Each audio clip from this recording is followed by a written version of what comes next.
I gotta load up on some coffee. That's good stuff.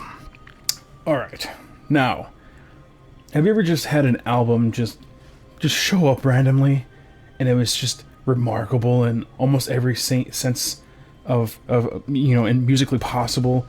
Well, in this case, I say this was pretty fucking close. This being Mephorash's 15-15-7 Rites of Nullification. Sorry for the glare. You can see my camera just lurking in the reflection. This is a pretty solid album.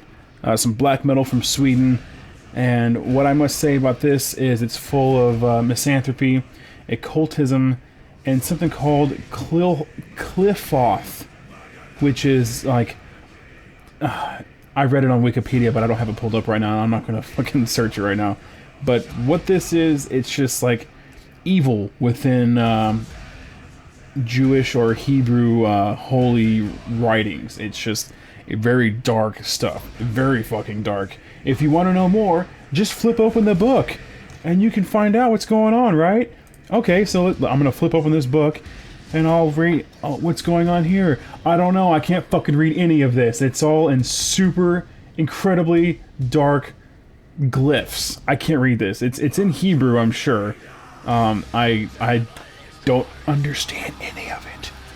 I don't know what's going on here. So lyrically, I'm fucked.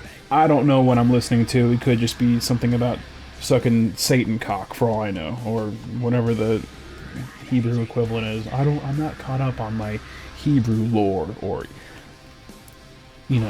evilness within that whole storybook.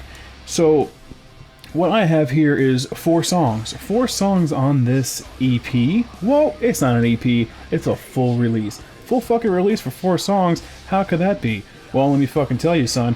I would like to just point out that while yes, it is 4 songs, it's 42 minutes and 31 seconds of music. The shortest song on here is 9 minutes and 22 seconds, and that's the first song, the first ass-ripping song. And so you can find this now on Odium Records. It came out September 1st, and before I dive into this and get a little bit more detailed, I would like to point out that it is a solid release. It is fun to listen to. There's a lot going on here, and you'll want to listen to it over and over and over to kind of just fully dive into it and completely understand what's going on here. And let's see what else. It's just quality black metal. It has your... I don't want to use the term generic, but it has your stereotypical black metal vocals going on here. Very good guitar tone and compositions of the riffing and instrumentation. It's I wouldn't say it's the catchiest bit of black metal riffing, but it definitely gets the job done. It's very atmospheric without being too up its own ass. So it's still very forward. It gets the job done. Very powerful and pounding guitar riffs. Bass guitar isn't anything too special. It's basically backing up the rhythm of the drums or backing up the riffing of the guitar. Drumming is phenomenal. If it's not being a blast beat fest, then it's being kind of more of an atmospheric / progressive kind of performance. It's really good stuff. Where the atmosphere comes into play is it kind of takes on a doom sensibility where it does find a riff or a passage and it repeats it for a while. Whether it's 45 seconds, whether it's 3 minutes, it'll find a moment that could put you in a trance, that could really put you in a dark place emotionally or mentally, and it just bashes you in the head with that same sound for a while. I really respect that kind of take on their writing and on their music. So I think that what these guys are doing here is good for them.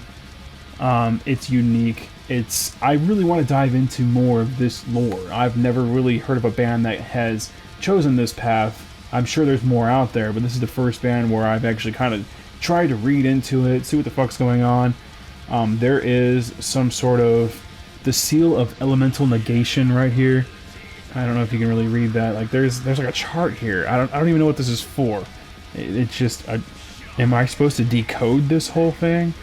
Fire, air, water, earth, tarot, fool, magus, high priestess, empress, emperor, hierophant, lovers, chariot, justice, hermit, wheel of fortune, strength, hanged man, death, temperance, and devil. So I mean, this is all like tarot cards. It looks like, but it's just, I don't know. It's just it's interesting. That's one thing about this, is that what this album seems to lack in genuine creativity. I wouldn't say genuine creativity. I think this is genuinely creative. I think what these guys aren't really reinventing the wheel when it comes to genre defining black metal.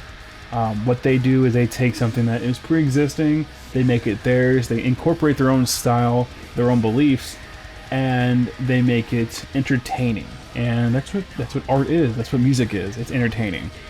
And so I like this album. It's a good release. Is it one of the? Is it? I've heard a lot of black metal this year. A lot of black metal. And do I really think that it really beats the great black metal albums that I've heard so far this year? No. Is it up there with interesting and good black metal? Yes. So I will rate this an 8.5 out of 10. It's good. I think you should listen to it. And I will link this below, and hopefully you can find a song or two. I think there are some songs on YouTube. Maybe not a full album stream, but I think each song is up on YouTube. So check this out. Mephorash 1557 Rites of Nullification. This thing is a beast, and I believe you will like it. I think it's pretty damn good. So check this out right now. Thank you for watching. Thank you for liking and commenting, and I hope you enjoyed the review. Subscribe for more. I have more on the way. I'll be seeing a show. I'll be seeing 2 shows in the next 12 days, and I'll be reviewing those as well. And I also have some new gear to review. I think I will review. I have some guitar picks I need to review. Some strings, just gear and shit like that. Different things besides just music, which I find interesting. So have a good night. Thank you, and I'll see you in the next review.